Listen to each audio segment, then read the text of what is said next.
Hey everyone, tonight we're going to talk about a story I've avoided telling for a long, long time. Not because I forgot, but because every time I try to remember, it changes. Like memory rot. Or maybe something worse. The year was 2003, and I was 13 years old. That's old enough to know when someone's lying to you, but still too young to do much about it. I lived in a 7-story concrete block in a housing complex just outside of Rotterdam, Netherlands. Block 6. My brother Theo was 5, and one afternoon, he vanished. You probably won't survive this story, not because it's violent or grotesque, but because it'll stay in your head in the worst way. You'll start checking corners, you'll doubt old family photos, you'll wonder what your home looked like before your parents ever moved in. So before you get too comfortable, take a moment to like the video and subscribe, but only if you really like what I'm doing here. Drop your city and your local time in the comments. I want to see how far this story travels. Now, turn off the lights, maybe turn on the fan for some soothing noise, and let's get started tonight. It was a Monday. Summer break had just started, and the air smelled like wet concrete and mango yogurt because the neighbor's kid dropped his entire lunch on the stairwell again. Block 6 was always buzzing, even when nothing was happening. Bicycles clattered in the hallway. Someone was blasting German techno through a cracked window. Classic. Theo had just learned how to push the elevator button himself.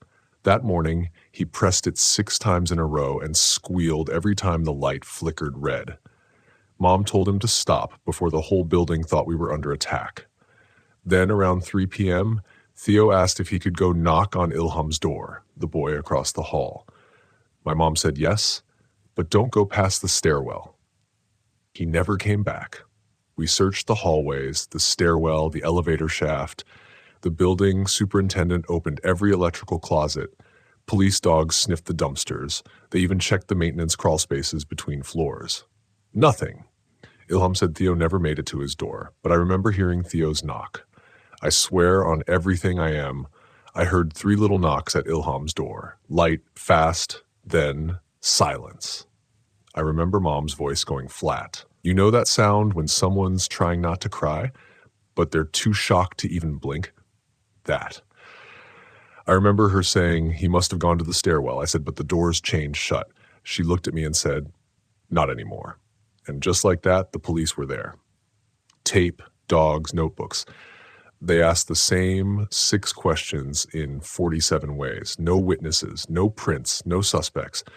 Theo disappeared into thin air from a building full of people, and not one of them saw a thing. You'd think something like that would become the center of your life. Like everything before is before Theo, and everything after is after. But it's not like that. After about a month, people stopped asking. The flyers came down, the reporters left. My mom kept the same apartment. She just started sleeping in Theo's bed. She'd leave the hallway light on every night. Not the kitchen. Not the living room. Just the hallway. Like she thought he might come home through it. I started doing this thing where I'd count every light in the building across from us. 7 floors, 4 apartments per floor. Some lights flickered, some never turned off. That became my ritual. Until one night I saw something strange. Apartment 6B, our floor, 2 doors down, had its light on, and someone was staring out the window, just standing there, in a coat, at 2 a.m. in July. I blinked. Gone. Maybe it was grief. Maybe it was a prank, or maybe 6B had a tenant no one ever talked about. Years passed. I moved away. Block 6 became a memory I tried to sand down like an old scar. But scars don't disappear. They itch, and sometimes they bleed. 15 years later, in 2018, I got a package in the mail. No return address. Postmarked from Rotterdam. Inside was a cassette tape and a photo of me and Theo, the one Mom always kept on the fridge. Only this one had been altered. Someone circled Theo's face with a red pen.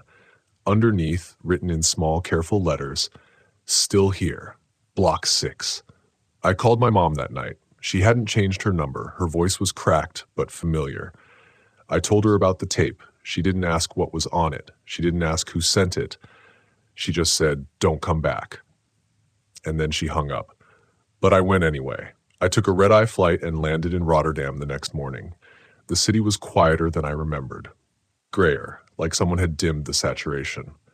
When I finally stood in front of Block 6 again, it felt both exactly the same and entirely wrong. The same rusted balconies, the same graffiti that had somehow survived 15 years. But the stairwell door, unchained, wide open. I took one step inside. The air hit me like a slap, damp, metallic, sour, like mildew and something else, something that used to be alive. And taped to the elevator door, barely hanging on with yellowing tape, was a child's drawing. Stick figures, crayon trees. One figure was scribbled out. The rest were labeled me, mama, 6B. You ever stand in a place you grew up and feel like it's watching you? That's how Block 6 felt, like an old friend who remembers everything you did wrong. So I stood there in the same stairwell where my brother vanished, holding a child's drawing labeled 6B.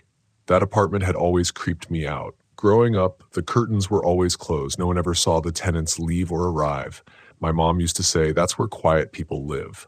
Respect it. But Theo, he used to whisper that someone inside had two voices. That phrase meant nothing to me as a kid. Now, in the echo of that concrete stairwell, it felt like a code I should have cracked years ago. I walked up the stairs. The elevator still made that dying walrus groan between floors. Nothing had changed, except it all had. Apartment 6B had a new door. Black, no peephole, no nameplate. I knocked once. Nothing. Knocked again. Still nothing. I bent down to slip the drawing under the door, and that's when I saw it. A slip of newspaper jammed into the frame like a wedge. The kind you'd use to keep a draft out. My heart paused. I pulled it free. It was a local paper, dated the day after Theo disappeared. July 8th, 2003. Folded once, crisp. The headline was about a citywide power outage, but on the back, circled in pen, was the police sketch released after Theo's disappearance. A generic child's face. Brown hair, round cheeks. But next to it in the margin, someone had written, "You're not looking under." I didn't sleep that night. The next morning, I went to City Archives. I told the clerk I was researching old building records. Block 6, I said, trying to sound casual. He raised an eyebrow. That place still standing? He muttered. I requested blueprints from 2000 to 2005. After 2 hours of digging, he returned with a dusty folder and a warning. These aren't complete. Looks like someone already pulled the originals. Inside were schematic drawings of every floor. Rooms, stairwells, elevator shafts, but something weird caught my eye. The floor plans for level 6 showed 7 apartments, but block 6 only had 6 units per floor. I pointed it out to the clerk. He squinted. That might be a utility room or a maintenance closet. But why label it 6BA? He shrugged. Later that day, I visited the current building superintendent, different guy from when we lived there, a jittery guy with a coffee addiction and nicotine fingers. I asked about apartment 6B. He said it had been rented on and off, but no consistent tenant. People don't stay there long, he added. We don't even keep a mailbox for it. I asked to look inside. He laughed, then saw my face. You serious? I grew up here. My brother disappeared on this floor. I think he might have been taken in through that unit. He blinked a few times, then said something that nearly made me leave right then and there. There's no one on the lease for 6B. Hasn't been in 10 years. He unlocked the door. The apartment smelled hollow, like dust and metal and antiseptic, like a waiting room no one ever waits in. I stepped inside. The living room was empty, no furniture, no rug, just bare floors and blinds pulled tight. But the walls, those were the part that did me in. Dozens of tiny holes, pockmarks in perfect, even lines, like someone had hung pictures in a grid and then ripped them all down. I checked the kitchen. Pristine. No plates, no appliances, no stains. The fridge was plugged in, but empty. Then I found the bedroom. There was no bed, just a metal folding chair in the corner, and above it, drawn faintly in pencil, were 4 tally marks and the name Theo. I backed out slowly. The super was waiting outside, arms crossed. I asked him, "Has anyone else been in here recently?" He shrugged. "You're the first this year." I asked about maintenance records. He said the only visit logged was a light bulb replacement in 2015. As I turned to leave, something occurred to me. I asked, "Why doesn't this apartment have a mailbox?" He gave me a tight smile. "Because mail started showing up addressed to kids who never lived here." Later that evening, back at my hotel, I reviewed the photos I'd taken inside 6B. Tally marks, the name, the empty kitchen. And then I noticed something I hadn't before. In one picture, framed by the angle of my phone, a sliver of wall beneath the blinds looked off, like it was newer. Brighter paint, flatter texture.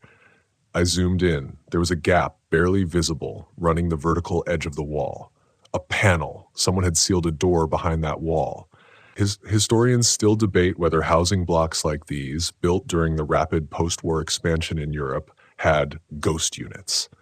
That's what they call the unfinished apartments or secret government holdovers built into the blueprints. Urban myth, mostly.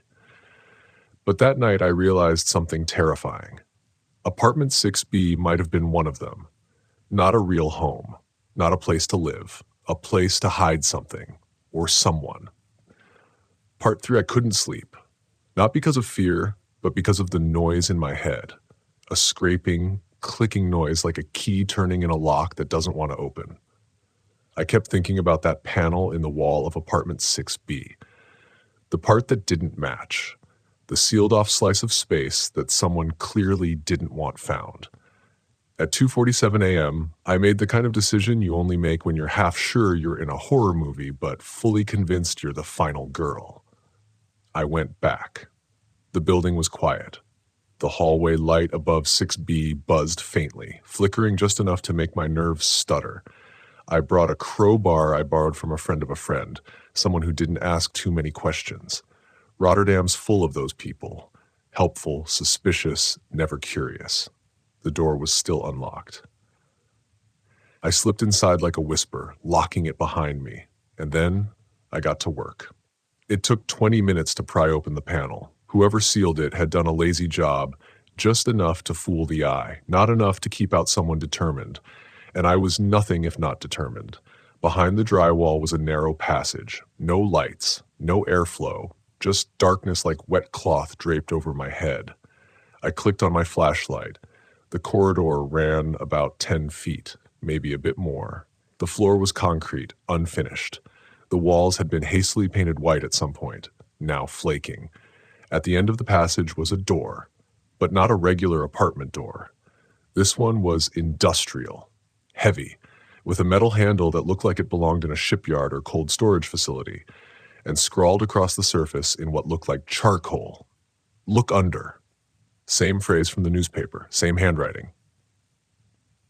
Now, here's a good time for one of our 3 mandatory jokes per episode, right? Because what else do you do when staring into the yawning throat of a murder basement in your childhood home? So here goes. I always knew Block 6 had storage issues. I just didn't know it was storing trauma. Anyway, I opened the door. What I found wasn't what I expected. No chains, no blood, no evidence board like in a crime drama. Just a room, about 3 by 3 meters. No windows. The air was freezing, like it had been refrigerated. A small cot, a shelf with some items, and a lamp hanging from a frayed cord. And the shelf, God help me, the shelf held a collection. Children's shoes, 9 pairs, each one labeled. And one of them, small blue with a cartoon whale on the side, was labeled T.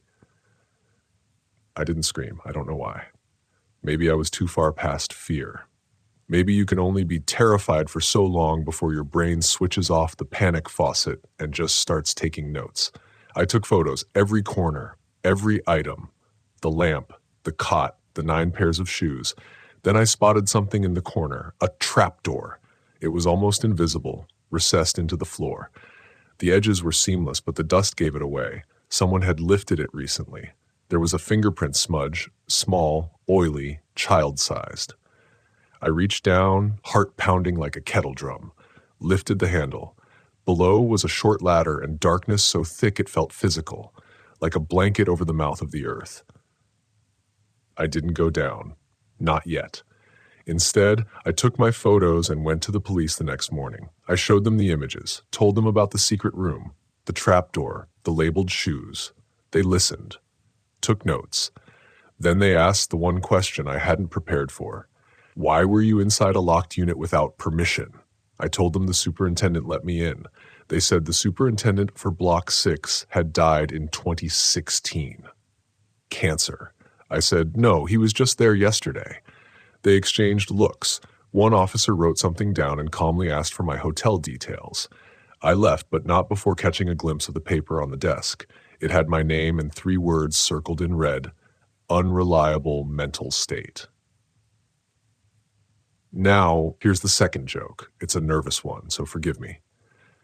Turns out the only thing harder than finding a lost sibling is convincing Dutch police that you're not the lost one. I didn't go back to the hotel. I couldn't. Instead, I wandered, ate bitter cheese from a gas station, watched seagulls fight over a plastic bag like it was fresh-caught herring. I ended up by the river, sat for hours, watched the ships pass, and then I saw someone, a boy. On the opposite bank, near the trees, he was wearing a blue shirt. His hair was a little too long, his posture familiar. He looked about 11. I stood up, heart racing, waving like a lunatic. He looked directly at me, then turned and walked into the trees. I ran, around the bend, across the bridge. It took me 10 minutes. But by the time I reached the spot, nothing. Just a trail of muddy footprints leading toward the tree line, bare feet. That night, I listened to the cassette tape again, the one that came in the mail. It sounded like white noise at first, then a hum, then a child's voice. Knock, knock, silence. Who's there? Then the tape cut off. Historians still debate whether Rotterdam's Block 6 was ever used as a wartime holding facility. Some say the blueprints were altered post-occupation to hide illegal modifications. Others claim ghost units were real, apartments within apartments created for smuggling, interrogation, or worse. But this wasn't history. This was happening now, and someone knew I was getting too close, because the next morning my hotel room had been tossed. Nothing stolen except the photos and the tape. I knew they'd come. The way the hotel room looked, it wasn't a random break-in. The lock wasn't forced. The concierge hadn't seen anyone strange. The security footage was mysteriously corrupted. Classic, right? Like someone watched one too many spy thrillers and thought, let's keep it stylish. But whoever they weren't amateurs. They took everything related to Theo, the cassette, the photos, even the newspaper clipping I'd found stuffed in apartment 6B's door. Every piece of evidence gone.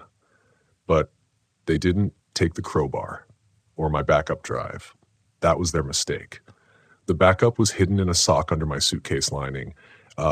Classic travel paranoia move I picked up from watching too many airport drug bust documentaries. It had all my raw photos and recordings synced from my phone the night before, including that photo of the secret room, the 9 shoes, the name Theo in pencil. I left the hotel that afternoon, paid cash, used a different name, booked a tiny Airbnb outside the city, one of those attic spaces with a slanted ceiling and way too many houseplants. The owner was a night shift nurse who barely spoke English, which was perfect. By 9 p.m., I had a corkboard up, old school detective style. Red yarn? Check. Creepy children's shoes in JPEG form? Check. Sleep? Nowhere in sight. I started going through the photos more carefully, zooming in, looking for anything I missed. And then, there it was. One of the shoes had something tucked inside. It looked like a slip of paper, barely visible through the lens. It had fallen between the tongue and the side lining of the shoe labeled T. I'd missed it in person, but the photo caught the edge of it. So now I had a plan. Go back. One last time. This time, I brought bolt cutters. You'd think security would tighten after someone breaks into an apartment and finds a torture nursery hidden behind a false wall. But no, Block 6 was as dead as ever. The lights still flickered. The elevator still sounded like it had asthma. I went back into 6B around midnight. This time I wasn't subtle. I ripped the wall panel clean off, marched straight down the hidden corridor and into the cold room. Everything was still there. The cot, the lamp, the shoes, and that trapdoor. I picked up the blue shoe labeled T, carefully slid my hand inside. Bingo. A small paper triangle folded into a tight square. I unfolded it slowly, fingers shaking. Inside was a series of numbers, M43.2L12C 1997. That's it. No name, no location, just that. I took a photo, then slipped the paper into my wallet, and then, like the idiot protagonist in every sleep-deprived documentary host's worst-case scenario, I opened the trapdoor and climbed down. It was a tunnel, concrete, cold. I followed it for what felt like 10 minutes, flashlight cutting a narrow cone through the dark. The air smelled like mildew and copper, like something old, wet, and buried had been breathing too long down here. And then the tunnel split, left or right. Classic. But here's the weird part. Both paths were lit, bare bulbs spaced every few meters, dangling from wires that looked newer than the rest of the infrastructure. Not ancient war-era junk, recent. Someone had been down here. Someone had installed lights. Someone maintained this. I went left. Always left. It's a superstition I picked up geocaching as a teen. Left leads home. I passed another door. This one steel with a narrow glass window. Inside, just a desk, a lamp, and a faded Polaroid taped to the wall of a boy. Brown hair, round cheeks. The moment I touched the doorknob, the lights above me flickered, and then, I swear on everything, the voice of a child whispered right behind me, "You're under now." I turned, flashlight swinging, nothing. But on the wall behind me, in fresh ink, someone had drawn a 6th tally mark. I hadn't noticed it on the first visit. It wasn't there in the photo. Someone had been inside since. I bolted, back through the tunnel, back up the ladder, through the apartment and out into the hallway. Only there was no hallway. The door to apartment 6B now opened to a brick wall. I tried the knob again, yanked, slammed my shoulder into it. Nothing. I was sealed inside. Third joke time? Okay, here goes. When I asked for closure about my brother's disappearance, I didn't mean literal closure, like bricking me in was not on the bingo card, guys. But there I was, trapped, until I heard it, the knock, from inside the wall. Knock, knock, pause, knock, knock.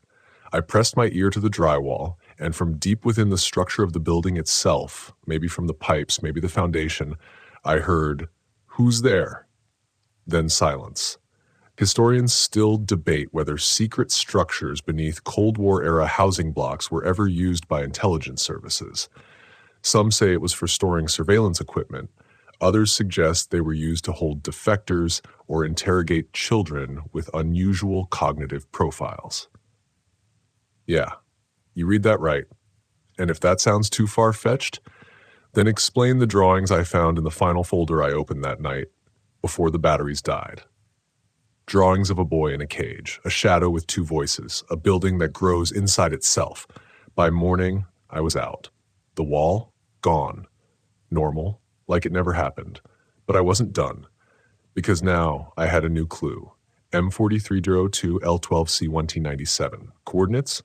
Code? I didn't know yet. But I knew where I was going next. Someplace older than Rotterdam, a place where those letters meant something. And if Theo had left me this trail, it meant he wanted to be found. The paper with the numbers wouldn't leave my mind. M43.212C 1997. I stared at it until the digits blurred.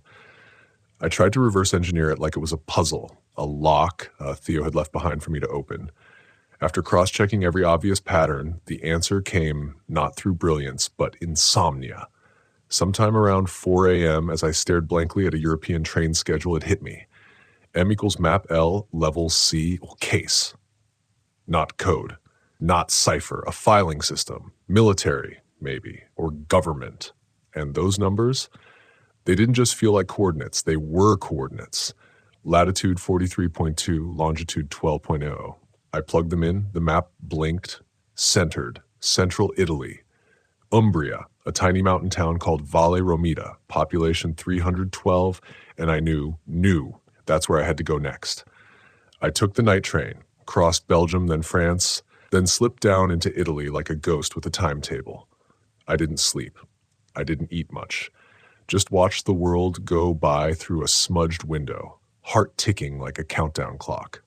Valle Romita was the kind of place you don't find by accident, a curve of crumbling buildings nestled in pine-covered hills caught between the old world and the forgotten one. No signs, no gas stations, just a few stone houses, a chapel, and an abandoned military listening post from World War II. And that was what made my stomach drop. Because when I looked up the town's history online, one word came up buried deep in a digital footnote. Codename Underwalk. The old station was up the hill, half swallowed by trees. It looked like a ruin, just a metal gate overgrown with ivy and a crumbling bunker behind it. But when I pried open the gate and stepped inside, it was clear someone had been there recently. Boot prints, a crushed juice box, a cigarette still warm. This place wasn't abandoned, it was maintained. I found the entrance to the underground complex by accident, tripped over a rusted pipe and landed hard on a slab of concrete that sounded hollow. Beneath it, a tunnel, of course. The tunnel was old, reinforced with metal braces, but more stable than you'd expect. I walked for what felt like hours, winding through switchbacks and dead ends until I reached a metal door with a handprint scanner long since dead. Beside it, though, someone had scratched a symbol into the wall, 3 overlapping circles, just like the drawing I'd found years ago in Theo's sketchbook. I placed my palm flat against it, not because I thought it would open, just because I missed him. And then, click, the door opened. Inside was a control room, desks, terminals, dust on everything. Except one chair, the seat was warm. And on the monitor in front of it, a video had just finished playing. I tapped the keyboard. The screen flickered, then restarted. It showed a hallway. Dim, silent. At the far end, a child. Theo, older, maybe 13, pale, eyes sunken but alert. He walked slowly toward the camera, stopped, looked into the lens, and whispered, "I'm not lost, I'm under." The screen cut to black. That's when I heard the footsteps from down the hall. Heavy, deliberate. Someone else was here. I killed the monitor, grabbed a rusted piece of pipe off the floor, and ducked behind a cabinet. The footsteps passed. They belonged to a man, tall, bald, dressed like private security. Not police, not military, but trained. He didn't see me. He stopped at a locked storage room, typed in a code, and stepped inside. I moved quickly, slipped out, ran blind through corridors, and that's when I found it. Case room C-1T97. The door was ajar. Inside were files, floor to ceiling, card catalogs, boxes labeled with codes and years. I scanned frantically until I found it. Subject file, Theo, codename Echo 13. Intake, date, April 9th, 1997. Status, suspended animation. My fingers trembled. There were photos, brain scans, psychological assessments, handwritten notes. One line jumped out. Subject displays anomalous auditory perception, receives signals from unknown frequencies, believes communication is occurring with underfloor voices, considered for Project Underwalk. There was also a location tag, holding cell 12B, access restricted. I was so focused I didn't hear him return. The bald man, he grabbed my wrist hard, gun drawn. I struggled, smashed the pipe into his knee. He shouted something in a language I didn't understand. I ran. Documents stuffed down my coat, heart in my throat. I made it out just before dawn. Back through the tunnel, back into the trees. I didn't stop until I reached the town square, collapsed on the chapel steps, breathless, sweating, gripping the folder like it was my brother's hand. Historians have never fully explained Project Underwalk. It's mostly whispers, unconfirmed reports, declassified fragments, something about children who could hear frequencies that didn't exist, experiments in sensory manipulation, long-term containment beneath psychic cold zones across Europe. Rotterdam was one, Valle Romita another. But the files I held, they didn't say he was dead. They said suspended, meaning he's still here, somewhere below. And now I had the access code burned into my memory. L12B-13, down 3 knock. I was going back in to knock 3 times to see who knocks back. There's a kind of silence that only exists underground. No birds, no wind, no sky, just air that tastes like chalk and old secrets.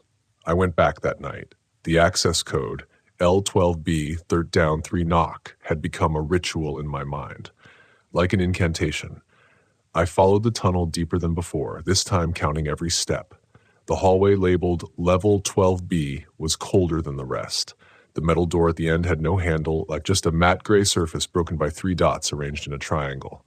I stood in front of it, took a breath, knocked 3 times, once, twice, thrice, and then I waited. I don't know what I expected, some horror movie creak, a whisper, but what I got was worse. Nothing. For one long minute, I thought I had misread everything. All the codes, the files, the signs. Maybe it had all been nonsense. I was about to turn back when I felt it, a subtle vibration through the floor. Like a hum. The door didn't open, but it shifted, sunk back half an inch, then slid silently to the right, revealing a narrow passage lined with lights the color of dying stars. And down the hall, at the far end, a figure. Standing, still. It was a boy. No, a man now. Maybe 24, 25. Frail, pale as if carved from wax. But I knew him. The slope of the shoulders, the way his hands curled at his sides. Theo. He didn't run to me, didn't say my name, just watched. Like I was a painting he remembered from a dream. I whispered, "It's me." His mouth moved, but I couldn't hear the words. I stepped closer. That's when I saw the wires. Thin black filaments ran from behind his ears down into the floor, like roots or reins. Before I could speak again, the lights in the hall dimmed and a soft tone played from the ceiling. Then a voice, not Theo's, filled the space. Female, robotic, calm. Subject Echo 13. Cognitive sync incomplete. External contamination detected. Theo blinked hard like he was fighting something. Then he stepped backward and the door sealed shut between us. I slammed my fists against the wall, shouted his name. Nothing moved. Until a hatch behind me slid open. A side door, with a sign above it, Observation. I entered a chamber with a one-way mirror overlooking the room Theo had been standing in, but now he wasn't alone. 2 technicians had entered. Suits, clipboards. One pointed at Theo, who was now seated in the corner, murmuring to himself. The woman said, "Cycle 201 begins now." And then the strangest thing happened. Sound flooded in. Not from the room. From below. It was like a chorus. Children's voice overlapping, whispering in dozens of languages, chanting numbers, repeating words like mirror, under, and 3. Theo lifted his head. He spoke in rhythm with them. I couldn't look away. Back at the hotel later, I read through the files again. One page I hadn't noticed before had a line at the top. Project Underwalk Protocols, unauthorized entry equals neural corruption risk. Below it, a short paragraph. Subjects exposed to deep floor audio stimuli exhibit signs of temporal dislocation, auditory hallucination, and decreased ability to distinguish dream from memory. Do not remain longer than 33 minutes. I checked my phone. I'd been underground for 46 minutes. I tried to sleep that night. Didn't work. Instead, I lay there staring at the ceiling, listening to the building settle, except there were 3 knocks from the hotel closet. Now, I know what you're thinking. Cheap jump scare, right? I thought the same thing. Blamed it on stress, exhaustion, the whole 9 yards. But when I opened the closet, nothing. Just my suitcase. And a note slipped beneath it. Same handwriting as the one I'd found outside 6B. It read, "You're not under, but he still is." I sat down on the floor, just sat, because I realized then they weren't just keeping Theo. They were broadcasting through him. Historians still debate whether secret Cold War mind control experiments extended beyond the US and USSR. Some believe Project Underwalk was the European mirror to MK Ultra. But if that's true, if this wasn't about intelligence gathering but signal testing, then Theo wasn't a subject. He was a conduit. And if they'd been using him to amplify transmissions for over a decade, then there might be others. More kids, more rooms, more doors that knock back. When I left Valley Romita, I didn't tell anyone, just walked out before sunrise and boarded the next train. I kept the folder. But that night, in another city, I turned on the hotel TV and flipped to a random news channel. The screen was full of static. Then, just for a second, the feed cut and Theo's face appeared. One frame, black and white, eyes wide, mouth open, then gone, like he'd never been there. Say continue when you're ready for part 7. Part 7. It's been 6 days since I left Valle Romita, and every screen I see seems to glitch for just a moment. A flash of light, a whisper in my ear when no one is around. My phone randomly plays voice memos I didn't record. Most last less than 2 seconds. One of them, Theo's voice again. They're looping us. It plays at 3:13 a.m. every night. Always the same time. Always those same words. I started tracing the signal. Yeah, I know how that sounds, but I needed to know where it was coming from. Spoiler, it's not local. The source pinged from under the English Channel. Deep under. I followed it the only way I knew how, through the remaining notes in Theo's folder. There were code names I hadn't explored yet. Shuck Post, and the most chilling one, the bathroom incident, Site D. It was underlined twice, and it had a date, April 6th, 1997. The day before Theo disappeared. Why name a project after a bathroom? Then I remembered something from our childhood. Theo had told me about a janitor's closet in our school that buzzed at certain times of day. He'd said it felt like the walls breathed. We were kids. I thought he was just being weird. But now, I wondered. I tracked down the school building, St. Lambert's, now defunct, condemned after a gas leak in the early 2000s. Still standing, though. So I broke in, I know. Brilliant idea. The building smelled like wet paper and mildew. I made my way down to the old maintenance wing to a row of small utility rooms. And then I found it, the bathroom. A metal plate had been drilled into the floor behind the last stall, welded shut, except someone had peeled it open recently. The edges were cut clean, industrial, purposeful. And what was below? A hatch, ladder leading down. Naturally, I went in. I expected dirt, old pipes, maybe a rat or two. What I found? A viewing room, a single black chair, facing a wall of screens. But all the monitors were turned off, except one. That one glowed with a live feed of a boy's room. It looked familiar. Bunk bed, toy robot, a poster of the Iron Giant. It was Theo's childhood bedroom.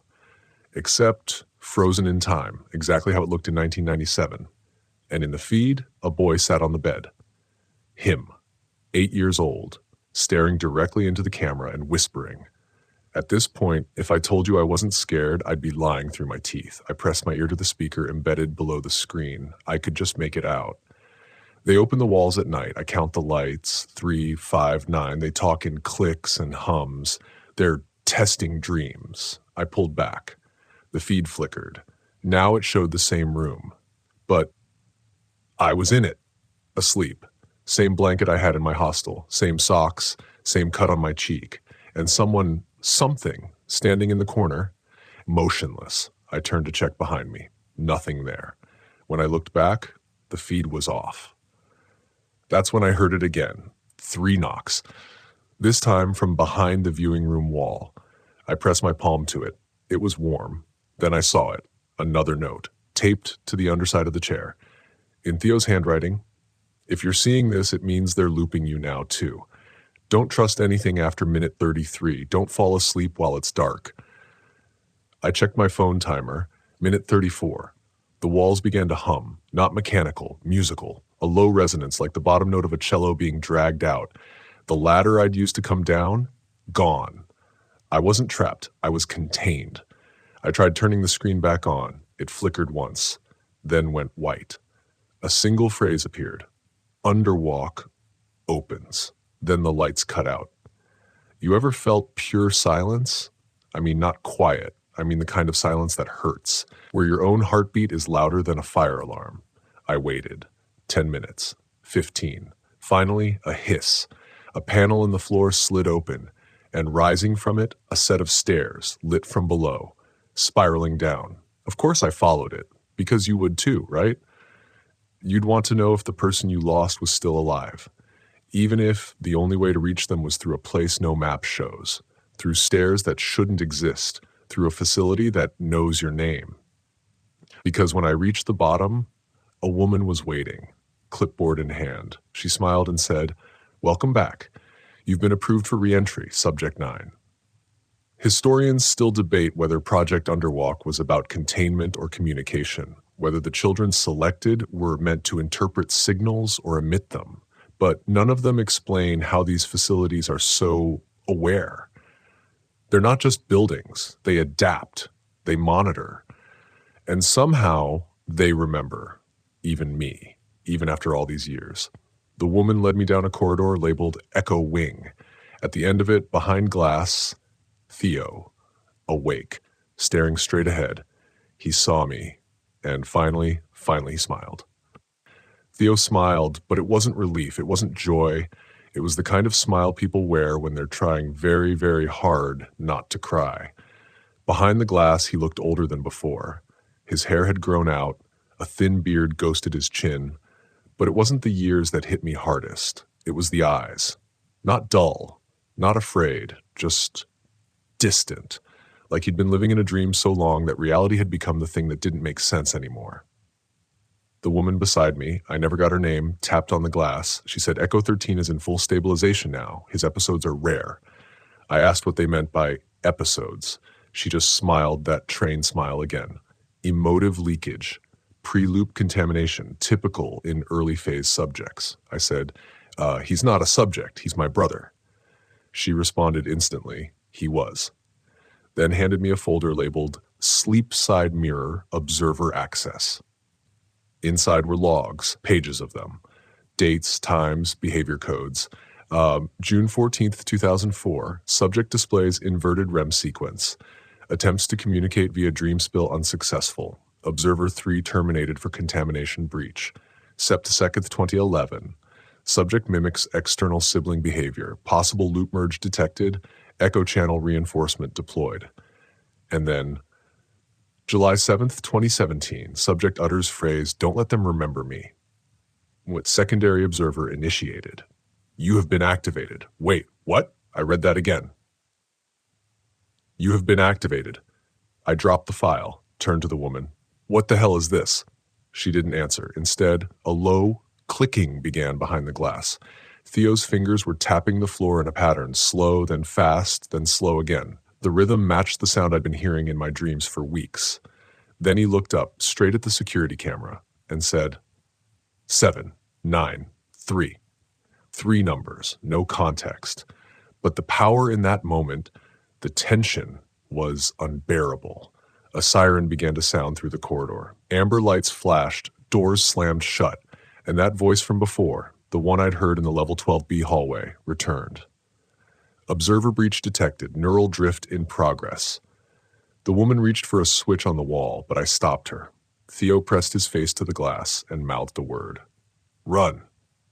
I didn't need to be told twice. I bolted down corridor after corridor, chased not by guards or alarms, but by the feeling that the facility was folding in on itself, like a dream trying to erase the parts that didn't belong. Like me. I turned down a hallway marked Echo Disposal Tem and found myself in a room full of monitors. Every one of them showed different children, some asleep, some pacing. One of them, I recognized, a girl from my street growing up. She vanished when I was 10. Her name was Marla.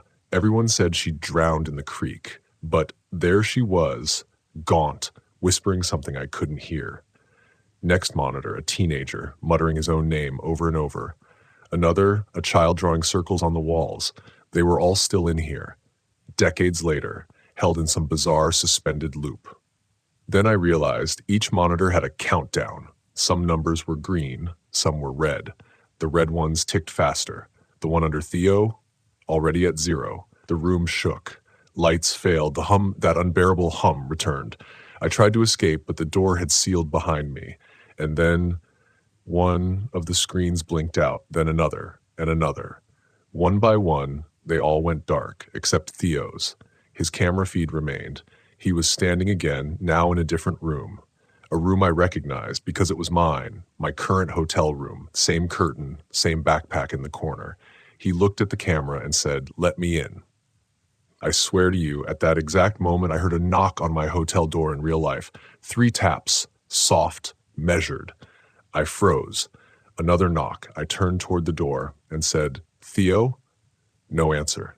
But my phone buzzed. A text from an unknown number. 793. The numbers he mouthed earlier. I opened the door. No one was there, except another note. Don't dream tonight. Back in the facility, emergency protocols had clearly kicked in. The last hallway I ran through was flooded with static light, almost too bright to see through. And all over the walls, I could see writing. Thousands of names, in every language, written over each other. Then I saw my name, written twice, once in black ink, once in mirror red. I didn't understand it yet, but I had a gut punch feeling. One version of me had already failed to save him, and the system had looped me again. Historians still debate the purpose of these deep state memory facilities, whether they were mind control experiments, psychic amplifiers, or just data farms for human sleep behavior. But the people they trapped, the ones like Theo, they're not remembered. They're observed. Like stars through a telescope no one knows is still running. I finally reached a lift shaft, manual crank only. I climbed, rung by rung, until I broke through into what looked like an old metro tunnel, collapsed, forgotten, but at least above. I emerged alone, again, but this time I knew Theo was still in there, and now he'd seen me. Not a dream, not a broadcast, me, which means there might still be a way to get him out, if I can find the next door and survive what's waiting behind it. Ever try to act normal when you know you're being watched? I don't mean watched like someone across the room is staring at me. I mean surveilled, tracked, studied. I left Valle Romita behind, but the feeling stuck to me like smoke. And then the dream started to change. It always begins the same way. I'm walking through an empty hospital. Not a real one. It's too quiet. No beeps, no pages, just distant humming like someone singing through the vents. I turn a corner, and there's a boy standing at the end of the hall. Always the same boy, always silent. And every time he's holding up 3 fingers. When I wake up, the number 3 is always somewhere nearby. On the clock, in the room number, on a license plate. You get the idea. I stopped ignoring it when I got a text from a dead number. It said, Entry 3, North Rail 1107. I didn't even hesitate. At this point, I wasn't trying to figure things out logically.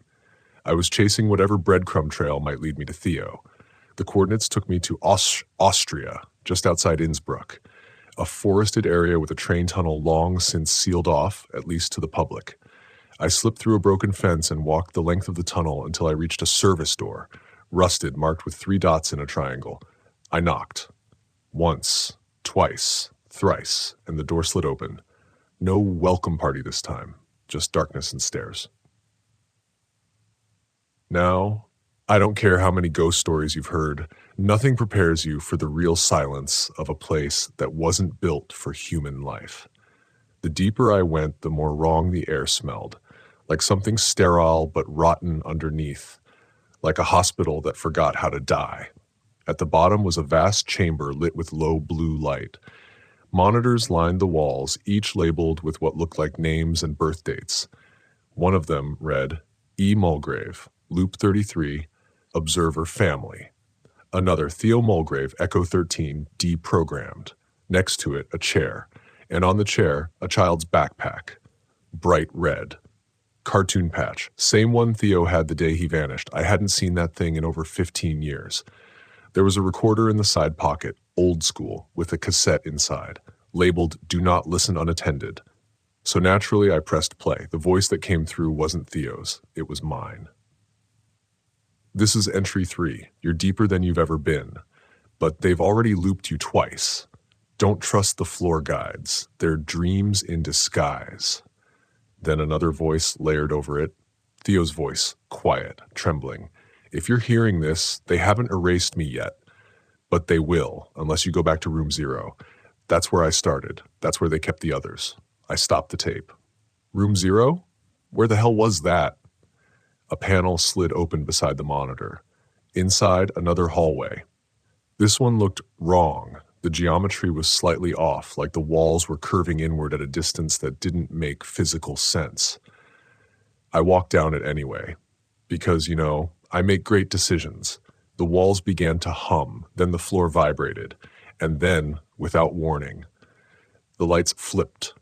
Suddenly, I wasn't in a hallway anymore. I was standing in a living room, my family's old house, Christmas lights up, fireplace crackling, and Theo, 8 years old, sitting on the carpet. He turned, grinned, said, "Want to play?" and tossed me a ball. I didn't move, didn't speak, just watched. Because I knew this wasn't real, it was a memory, or worse, a simulation of a memory. He stood up and walked toward me. But the closer he got, the more the room began to shake, flicker, distort.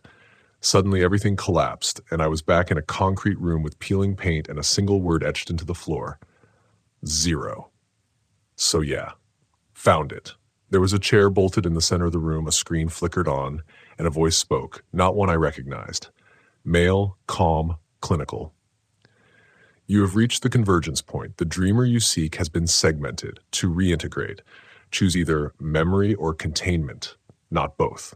That's when 2 doors appeared on opposite sides of the room. One marked M, one marked C. Here's the thing. I've read enough creepypasta to know what happens when you choose wrong. But this wasn't fiction. This was my brother. So I chose memory and stepped through. The room on the other side was flooded with mirrors. Every surface, floor, ceiling, walls, but none of them showed my reflection.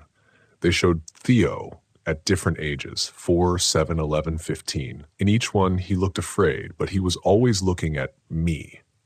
The one version of him, aged about 20, started knocking on his side of the glass 3 times, then whispered, "If you stay too long, they'll put you in the chair." And just like that, the mirrors cracked, all of them, and the room began to bleed light, impossibly bright light, until I had to shut my eyes. When I opened them, I was outside. Daylight, snow, a field I didn't recognize, except I wasn't alone. Theo stood 10 feet away, older, real, present. He looked at me and said, "You took the memory path." I nodded. Was I supposed to? He shook his head, but smiled. "It's the only one that doesn't trap you." I don't remember walking out of the field. I just ended up back at a station platform, empty, holding the recorder. The tape had changed. Theo's voice now said, "Keep going. There's one more loop left, the final version." Then the tape hissed and stopped. Historians still debate whether these underground facilities ever truly existed. Some believe they were cover stories for more mundane psychological studies, but there's too much overlap between survivor accounts, the same details, the same names, the same codes, and always the same knock. I don't know what door's next, but I know this much. If they erased him once, they can do it again. So I'm going back, and this time, I'm not leaving alone. I knew the dream wasn't real the moment I saw our father. He was standing in the corner of my childhood garage, wrench in hand, working on a car that never existed. There was no smell of oil, no sound of metal, just the familiar click, click, click of tools being moved in silence. I tried to speak, but my mouth wouldn't move. He turned, smiled, said one word, "Forgotten." Then everything snapped to white. When I woke, I wasn't in my hotel room. I was somewhere colder. Concrete walls, no windows, one flickering light overhead, and pinned to my chest, a card. It read, "Observer 1, Cycle 14 complete, last door ahead." That was the first time I realized I wasn't tracking Theo through his disappearance anymore. I was moving through mine. The final door came without warning. A rusted elevator door with no buttons, just a slot, the kind you'd insert a key card into. I didn't have one, but when I reached into my pocket, I found a strip of magnetic tape peeling at the edge, sticky with age. I fed it into the slot. A pause, a click. The door opened. Inside, a single steel chair in a black room. No lights, no windows, just Theo, seated, eyes closed, wires across his scalp, a thin oxygen tube beneath his nose. He looked barely alive. But when I said his name, quiet, careful, his eyes opened instantly. No delay, no fog. "You're late," he said and smiled. He explained it slowly, gently, like he'd been practicing for years. "This place, room 0, it's not a cell. It's an anchor. They built it to stop sleepers from collapsing time." I asked what that meant. He said, "Some minds can't dream alone. They reach outward. They pull. The Institute found kids like me and turned us into antennas, but it doesn't work unless someone keeps us tethered." That someone, apparently, was me. I was his observer, his fail-safe, his link to the waking world. But they'd severed it. Looped me 14 times. Each time you got closer, Theo said, they buried me deeper. The only way to stop them is to finish the loop yourself. I didn't understand, not fully, but I asked, what happens if I take you out of here? His answer chilled me. Then they'll put you in the chair. The monitors behind him flickered to life. Dozens of rooms, dozens of dreamers, some children, some elderly, some just gone. Faces blurred like old VHS tapes. Names I didn't recognize, except one. Mine. Mulgrave E, cycle 15 initiated, status decoherent. I staggered backward. They've already started on you, Theo whispered. If you leave now, they won't finish it. I looked down at my arms. The skin flickered, like bad reception, static, glitches. I wasn't solid anymore. That's when the power surged. Screams echoed through the walls, not human screams, radio distortion, backward speech. An alarm, breach in zone D, mirror memory collapse, subject echo 13 unstable. Theo stood, slowly. The wires fell from him. He reached for me. Take my hand, he said. I can bring us both back, but only if you remember me. My fingers trembled as I reached out. He grabbed my wrist. Everything turned white. We were back in the hallway from my dream, the one with the boy holding up 3 fingers. Only this time, it wasn't him. It was me, a younger version, watching us, silent, terrified.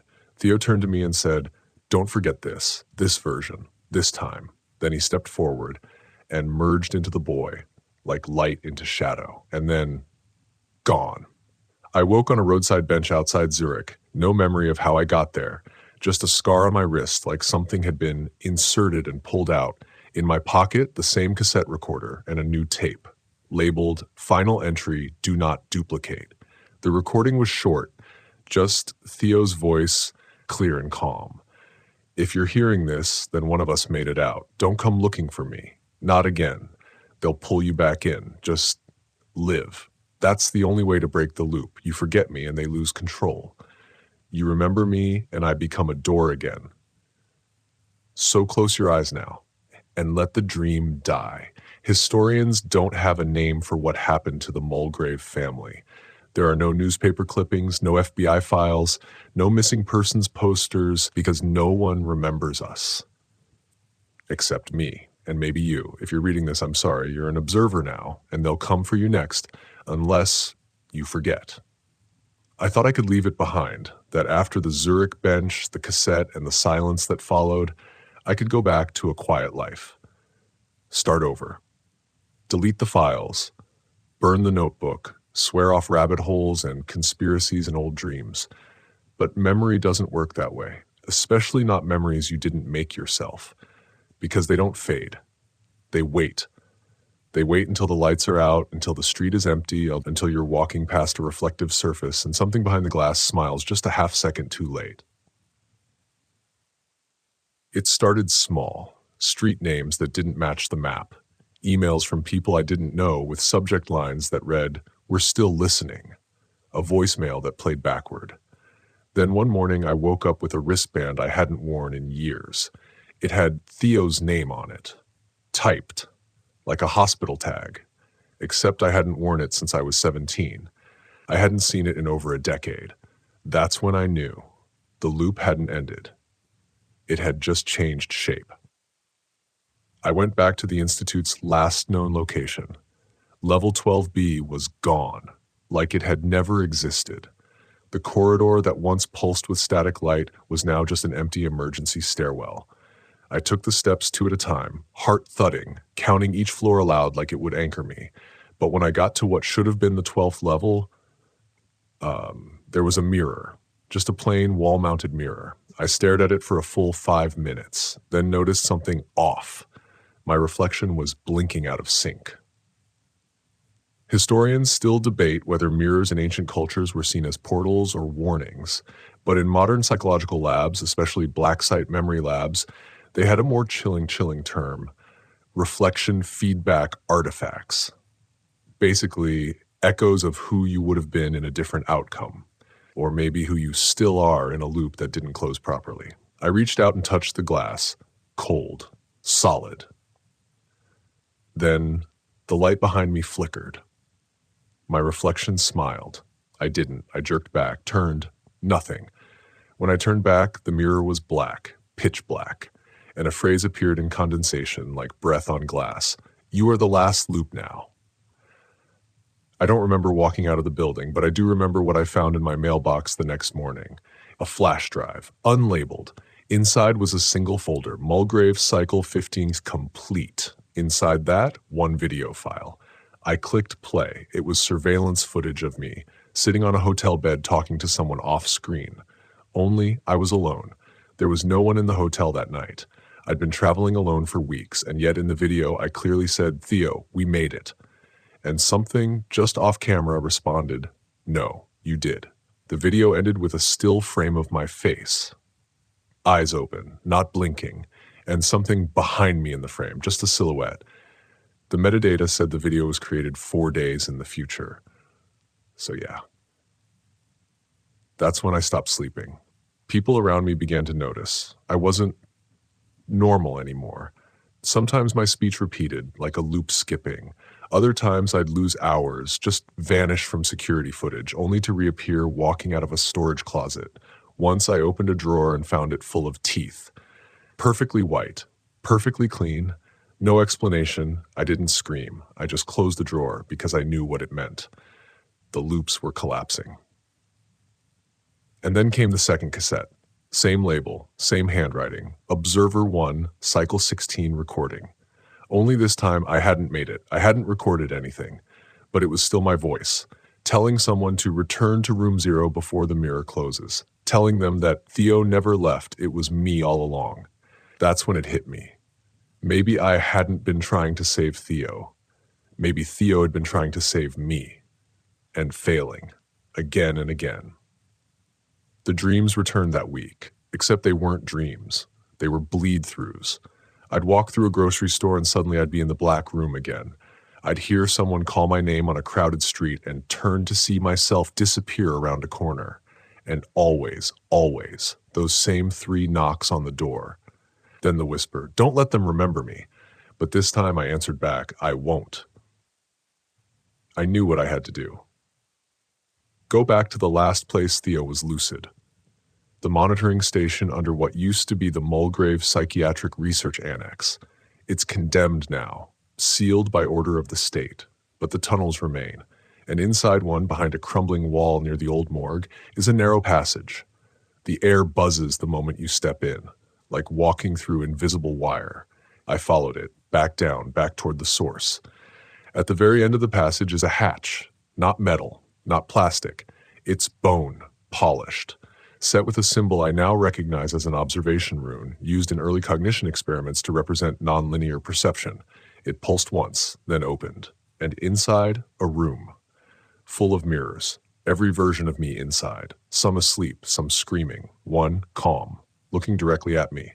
He mouthed 3 words, "Close the loop, close the loop."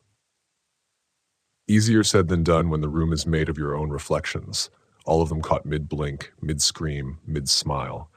I stepped forward, careful not to touch the mirrors. Each surface shimmered like water on the edge of freezing.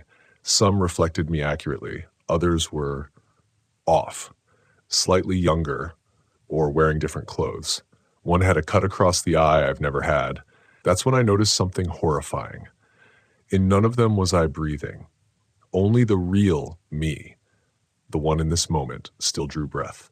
The rest were echoes, dead ends, versions that didn't make it. The loop hadn't just been about me or Theo. It was about how many versions of us it took to finally find an ending. Then the lights went out, all at once, and I heard them. Voices whispering in a language that bent my ears wrong. Sounds that hit behind the eyes like vertigo without motion. I dropped to my knees, clutching my head, trying not to scream, trying not to breathe too loud. The mirrors began to glow softly, each one flickering to life with a recording of a different moment in my life. Some were true, some were invented. One showed my mother whispering my name in a hospital bed, except my mother died when I was 12. Historians still debate whether certain types of memory interference are byproducts of trauma or symptoms of deep field exposure. You know what I think? They're neither. I think they're warnings. Markings left behind by versions of us who didn't make it through the last loop. Breadcrumbs, echoes, warnings to stop digging. I should have stopped digging. At the center of the room was a chair, you know the kind. Steel frame, vinyl seat. Institutional and cruel. Strapped to the seat was a tape deck, cassette loaded, marked only with the word truth. So I sat. I hit play. The voice wasn't Theo. It was mine. You were never the observer. You were the subject. We made you forget. Over and over, it worked until it didn't. This is cycle 16. There is no Theo anymore. There never was. I didn't believe it. Wouldn't. I gripped the arms of the chair until my knuckles cracked, forced myself to speak out loud as if declaring something would make it real. No, I found him. I spoke to him. He was there. But the voice continued. That wasn't Theo. That was the version of you that wouldn't give up, that kept looking. Now it's your turn to stop. The tape clicked to a stop. The mirrors shattered, but the reflections remained, floating. Dozens of versions of me standing in perfect stillness, staring back, and every single one raised a hand and pointed at me. The ground dropped out beneath the chair. I fell, screaming, not from fear, but from the pressure, like being squeezed through a keyhole made of memory and wire. When I landed, it was in a room I hadn't seen since the very beginning, the tape library, where Theo's recordings first showed up, except now all the drawers were labeled Mulgrave. Every single one. Thousands of them. Different first names, different dates, but all me. All loops. I pulled one at random, popped the tape in, my voice again. This time, try the elevator first. Don't go down the hallway. You won't survive the hallway again. Another. Avoid the woman in the red coat. She's not what she seems. Another. Your mother isn't in room 0. She never was. I fell to the floor, surrounded by my own warnings, my own loops, collapsing into each other like dominoes. I started laughing. Soft at first, then harder, until I couldn't tell if it was joy, fear, or the final crack of my mind breaking. That's when the door opened. A new voice. Not mine, not Theo's, but familiar. This version's too close. We need a clean reset. 2 figures in white coats stepped in. Their faces were blank, smooth like mannequins, but always smiling. I tried to run, but my legs didn't respond. Tried to scream, but my voice played backward. One of them held up a cassette. Blank. The other reached for my forehead. Don't worry, it whispered. You won't remember any of this. I blacked out. When I woke up, I was on my couch, TV playing static, phone full of unread messages I didn't remember receiving. I went to the mirror, no reflections delayed, no missing teeth, just me, normal.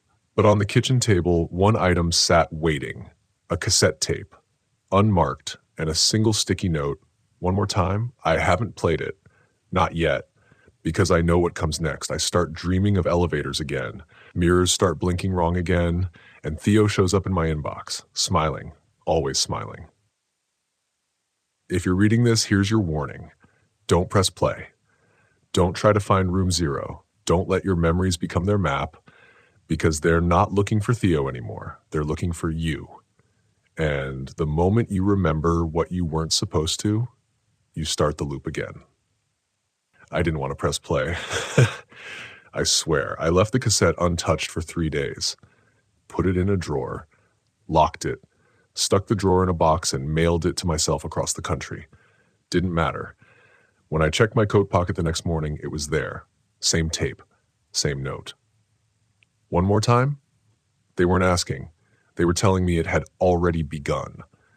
That's the cruel joke of it all. You think you're making choices, but if you're inside the loop, there are no choices, just replays, adjustments, variations of you walking the same worn path with slightly different lighting. Free will doesn't exist when the tape's already playing. So, fine. I pressed play.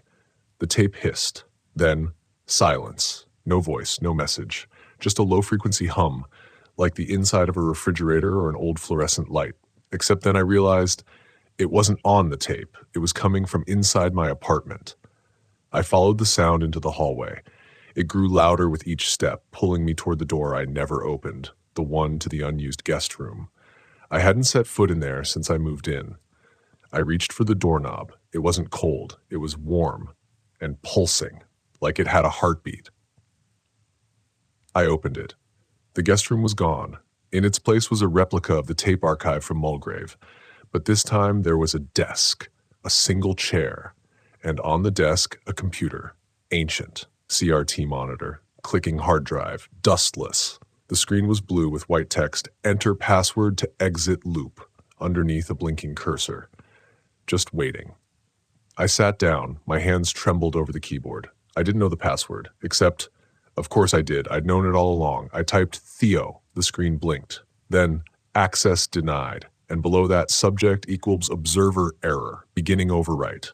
The computer screen filled with code, strings of numbers, my name, my birthday, every address I'd ever lived at, every password I'd ever created, every time I'd searched Theo Mulgrave or disappearance or experimental memory research.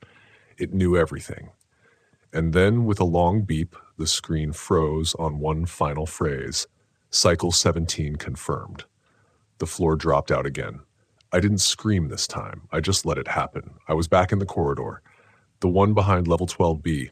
Except, not quite. The tiles were wrong. The light's dimmer. The door at the end was already open. A silhouette stood there, tall, still, familiar. And as I stepped closer, I realized it was me. Or rather, the other me. The one I'd seen in reflections, in the hotel footage, in the surveillance tape I never recorded. He looked at me and smiled. "Took you long enough," he said. "You're the last one." I didn't respond. I couldn't. I was frozen, because behind him, in the center of the room, strapped to a chair, was Theo, or someone who looked like Theo. Thin, pale, wires leading from his head into machines that pulsed with low static, eyes closed, breathing shallow. "Is that him?" I asked. "Depends on the version," the other me replied. He circled me slowly. "We've all tried, you know, every one of us. Some went mad, some didn't make it past part 3. You're close." "Close to what?" "Ending it." He nodded toward Theo. "Only one way out. You have to choose." "Choose what?" "Stay in the loop, or trade places." "What happens if I stay?" He shrugged. "You go back to part 1, forget everything, start again." "And if I trade, you take his place. He goes free, but you disappear for real this time. No more loops, no more do-overs. You're gone." It wasn't a metaphor, it wasn't a riddle. I understood him perfectly. This was it, the way out, and the price. Historians still debate whether sacrifice and psychological experiments can alter the perception of self, whether martyrdom is the ultimate form of closure or just another illusion. I think they're asking the wrong question. I think the real question is, when you've seen every version of yourself, which one deserves to stay?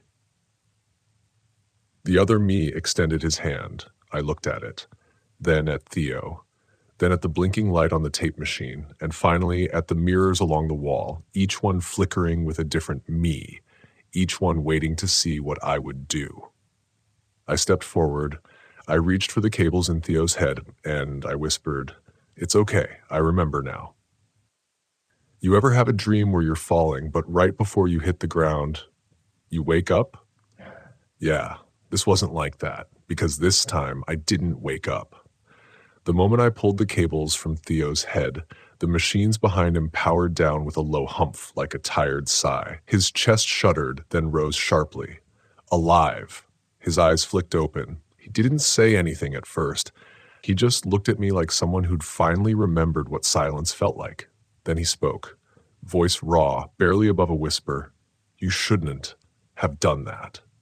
The other me, yeah, still there, was just watching, leaning against the wall with a smirk like he'd seen this ending before. And maybe he had. Maybe all of them had. Because behind the mirrored walls, the faces were still watching, still waiting. Reflections of me, Theo, other versions, some I didn't even recognize. Some laughing, others crying.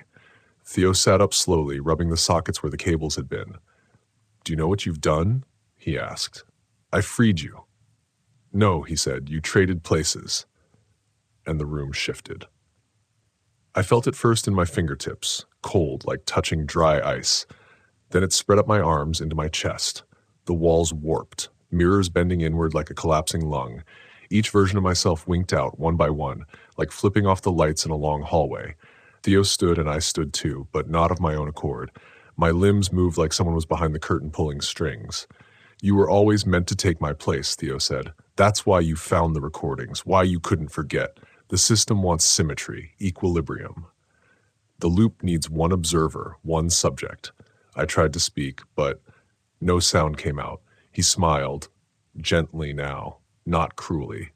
It was never personal. It's just design. And then he was gone, just like that. Walked through the far wall and vanished. And I sat in the chair, voluntarily. Because the loop demands a subject, the cables lifted from the floor as if magnetized snaked toward my temples, my spine. I didn't resist, because deep down, I knew I'd been here before. The moment they clicked in, everything shattered. Not physically, conceptually. Conceptually. You ever see a timeline split? It's not linear, it's spiral. I saw every version of me, every failed exit. Every botched attempt to outthink the pattern, the elevator, the red coat woman, the hallway that didn't end, the security job that turned into a recording booth, the blinking cursor, each one stacked on top of the other, looping through like a zoetrope from hell. I saw Theo, hundreds of him, breaking, screaming, forgetting, waking, laughing, and I saw the tape, always the same tape. One more time? Historians still debate whether personality can survive recursive memory implantation, whether identity survives or if it's just the illusion of continuity that comforts us. I don't think I exist anymore. Not really. I'm just what's left over after too many replays, a shell with echoes inside. They say in certain deep-sea creatures you can cut away everything unnecessary for survival, and they still live. That's me now. Just the part that remembers. Just the part that plays back.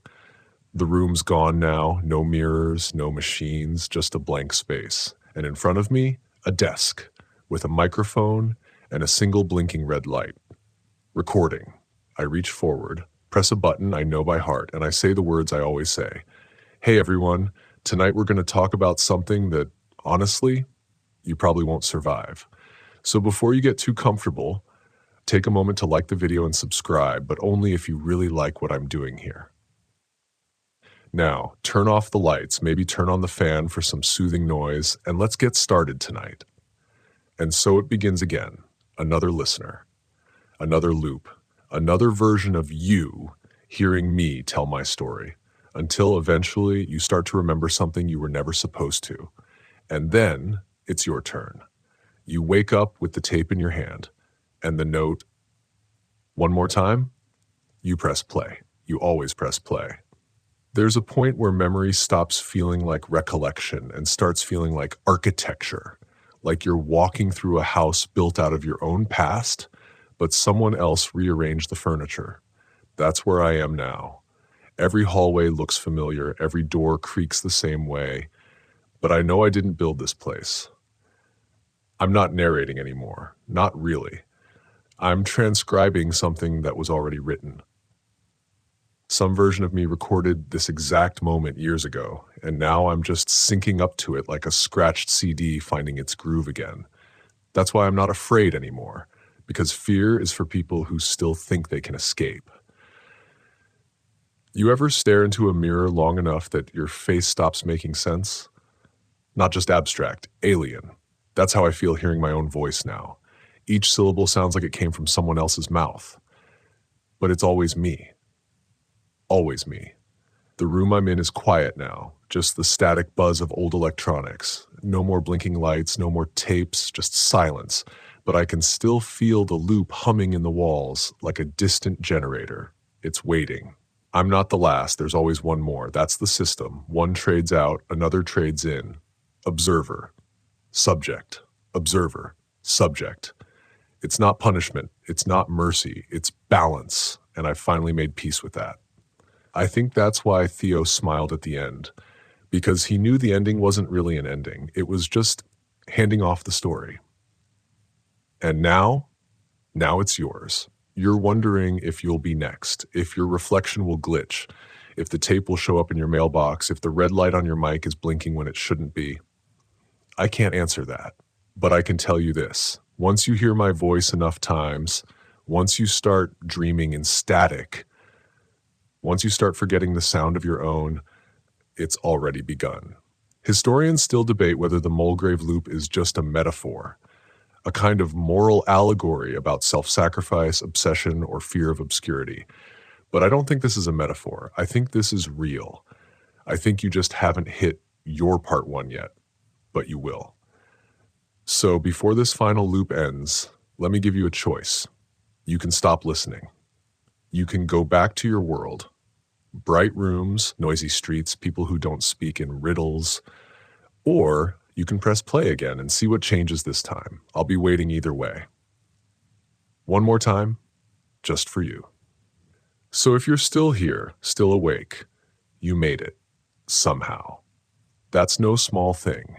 It means you've followed me through all 15 loops of this story, this recording, this strange corridor of memory and loss and recursion. And that tells me something about you. You're curious, brave, maybe even a little broken in all the best ways. And maybe, just maybe, you've seen a flicker of something in your own life, some shadow, some echo, some impossible little detail that doesn't quite line up, a door that shouldn't exist, a face you think you've seen before, a feeling you've been here when you know for certain you haven't. It's okay, you're not going crazy, you're just beginning to remember. I want you to forget the harsh light of everything we've explored tonight. Let it drift away now. No more static, no more mirrors, just the slow fading hum of silence. Let it wrap around you like a blanket. Let your breath slow. There's no more choice to make. Not tonight. You did enough by staying with me. Tomorrow, maybe, the world will feel a little different. But for now, just rest. The loop will wait. The tape will still be there. And if you ever need to hear this again, you know exactly what to do. Good night. End of script. Good night.